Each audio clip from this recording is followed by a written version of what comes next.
Muy buenas tardes, ya estamos de vuelta aquí en Todos Geopolítica, mirando evidentemente a la actualidad, iba a decir no solo en lo que toca a Rusia y Ucrania, también lo hemos estado haciendo mirando a Estados Unidos, y precisamente por cerrar todo eso, me permitan, Anthony Blinken, secretario de Estado norteamericano, ¿todavía hay espacio para la diplomacia y para revertir el golpe de Estado en Níger? Le escuchamos.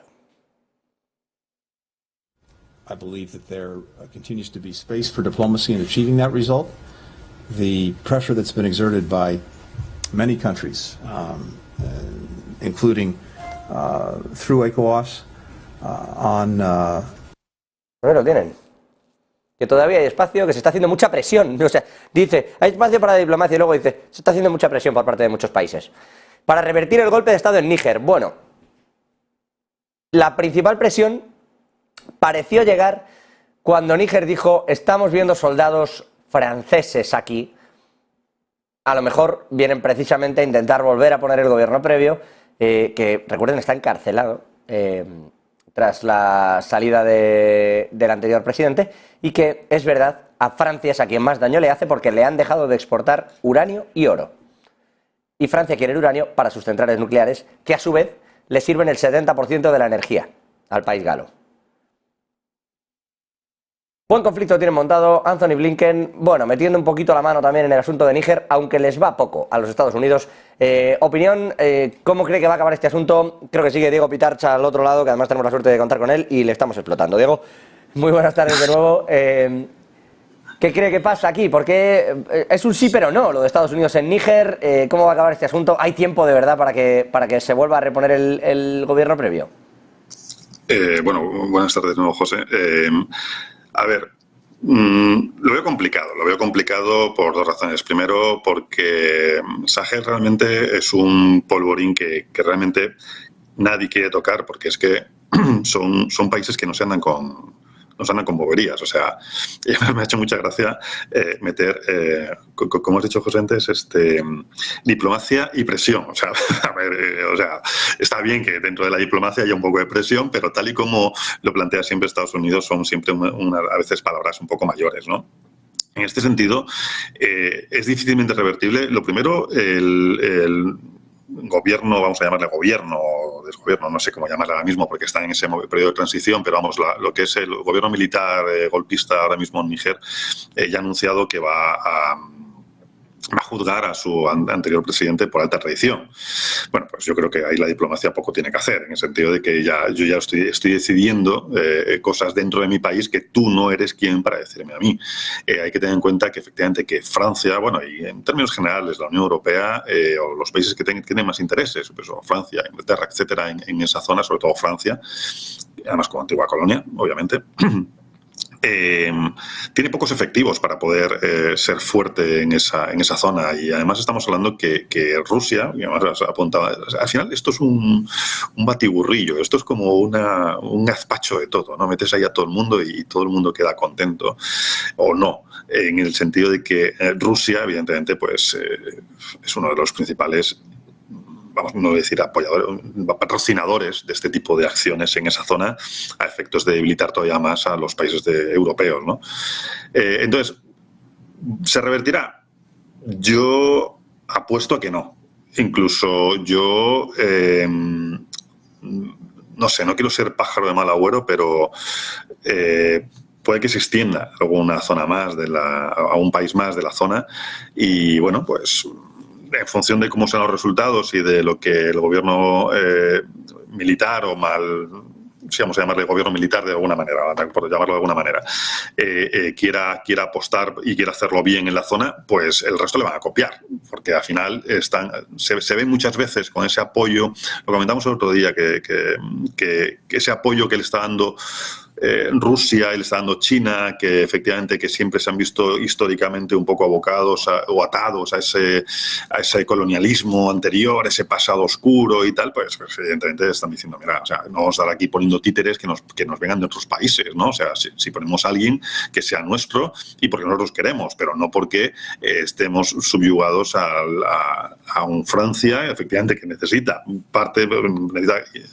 de manera imperiosa nuestros recursos recursos y que no tenemos por qué vendérselos a ellos. Anda que no hay otros mercados, que hablábamos justo antes del descanso, no hay otros mercados que son que son crecientes y que se están desarrollando, que me pueden pedir también los productos que yo tengo y a un mejor precio. Al final yo me quiero gestionar mis propios recursos y eso es lo que en cierta medida creo que podría ser más exportable desde la idea, no golpista, pero sí desde la idea de cambio de regímenes en la zona.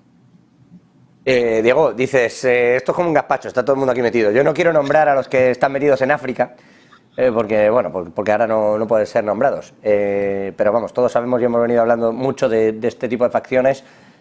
Si los menciono cerca de Bielorrusia, ya ustedes sacan las conclusiones, pero han tenido una presencia fuerte en África a lo largo de estos últimos años, y quizá de ahí se explique también esas banderas rusas en Níger, y quizá de ahí se explique que Francia no vaya a intervenir militarmente, porque no parece que sea una guerra que pueda ganar. Estamos en un punto, Diego, de guerra fría, en el que te metas en el conflicto en que te metas, el otro va a presionar sí o sí, e incluso militarmente. Presionar militarmente, o sea, mezclarlo.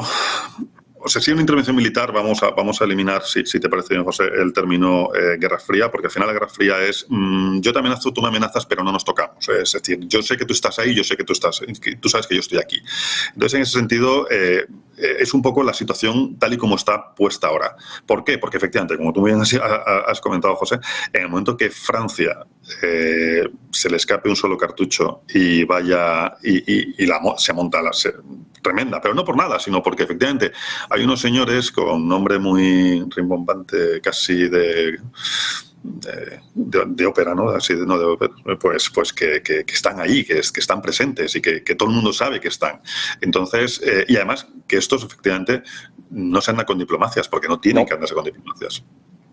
No se han dado, no. Pero vamos a ver, ¿no? Porque Francia parece que ha dado un par de pasos atrás, se va a quedar sin Níger. Níger ahora exporta ese uranio y ese oro a Europa. Europa se lo manda a Francia, porque era de cajón que al final iba a pasar toda esa línea. Y empieza a haber un par de problemas que habían dejado de serlo y vuelven a serlo. Quiero decir, cuando estalló la guerra entre Rusia, bueno, cuando Rusia declara esa guerra a Ucrania, bueno, que no hay una guerra declarada tampoco oficialmente, si nos vamos a lo técnico. Sí. O sea, la guerra está ahí, pero no la ha declarado nadie.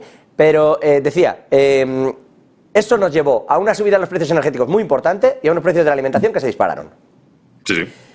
Parecía que habíamos pasado esa etapa, sobre todo el acuerdo del grano ayudó mucho al tema alimentario, y el tema energético simplemente cada uno buscó nuevos aliados, buscó nuevas ofertas y nuevos socios y ya está, y rehizo un poco la casa.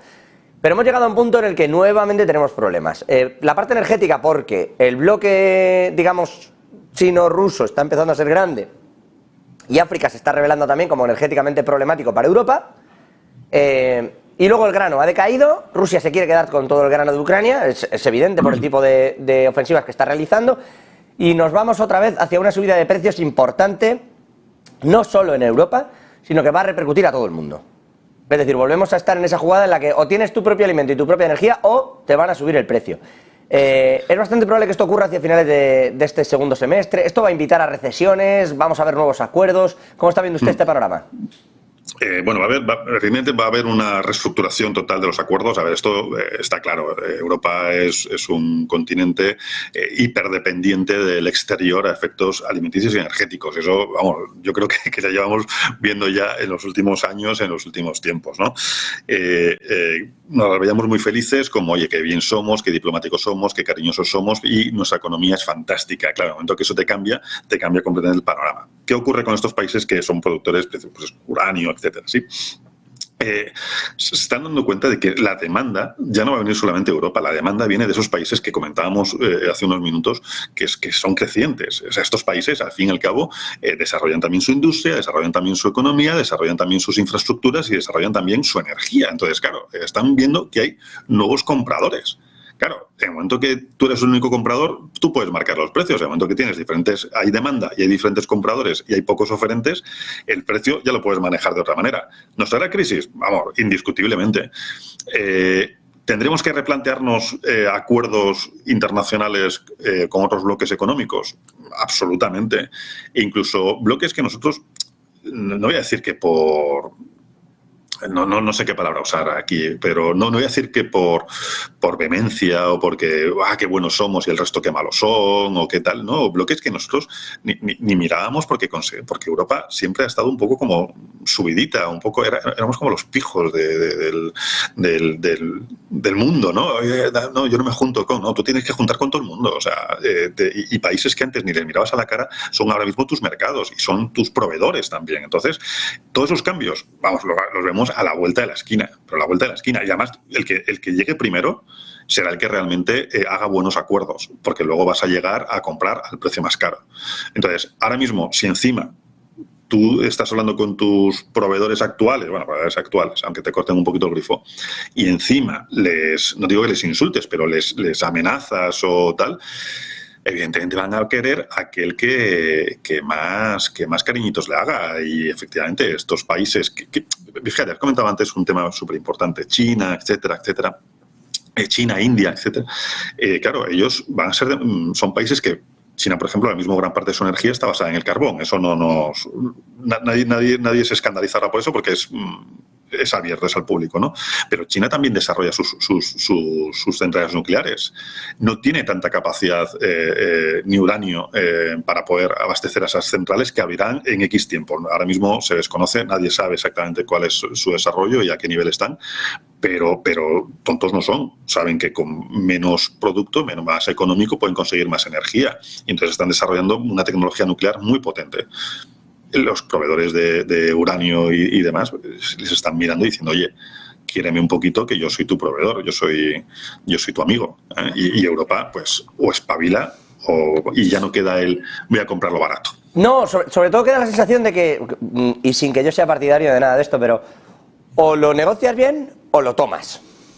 Pero no hay una media tinta en la que, sin negociarlo, le pides al otro que te lo dé barato. Eso seguro que no va a ocurrir. No es que yo esté abogando... Absolutamente no. O sea, para nada. Si Francia quiere recuperar Níger, o reevalúa sus condiciones diplomáticas y sus acuerdos con Níger, o entra en Níger.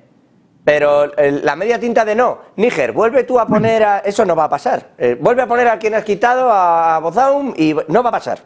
Entonces, no lo sé. Vamos a ver qué ocurre con todo esto. Pero, José, perdona que te interrumpa. Simplemente la opción 2 para mí hoy es totalmente improbable. O sea, Francia no va a entrar en Níger.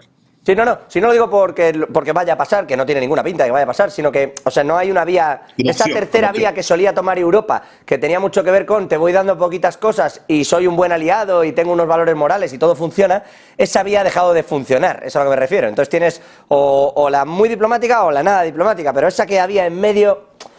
estamos en un estado bastante complejo de las cosas y no parece que funcione. Sí, Diego. No, simplemente que además has hecho un apunte muy interesante, el de tengo unos valores, tengo unos principios, y que ya no funciona, efectivamente, pero es que también es verdad que dentro de Europa está esa polarización que comentábamos antes de Estados Unidos, donde creemos que los valores son lo que nos van a dar de comer, y tienen que estar, y son unos principios básicos que no se pueden romper, pero no me valen todos los valores, como se está haciendo en muchos países. Es decir, tengo los míos, tengo mis posiciones, pero no me vale, no es el todo vale como ahora mismo hemos tenido en Europa en los últimos años. Diego Pitarch, Relaciones Internacionales, siempre es un gustazo tenerle, ya lo sabe usted, así que, bueno, pues por más veces, y gracias por este panorama, que no siempre nos pinta halagüeño, pero que siempre nos pinta con honestidad. Director del Máster de Relaciones Internacionales del IEB. Diego, gracias. Muchísimas gracias a vosotros, que tengáis muy buen día. Gracias. Pues nosotros no sé si bueno o malo, pero vamos a mirar al Consejo de Seguridad de Naciones Unidas. Allí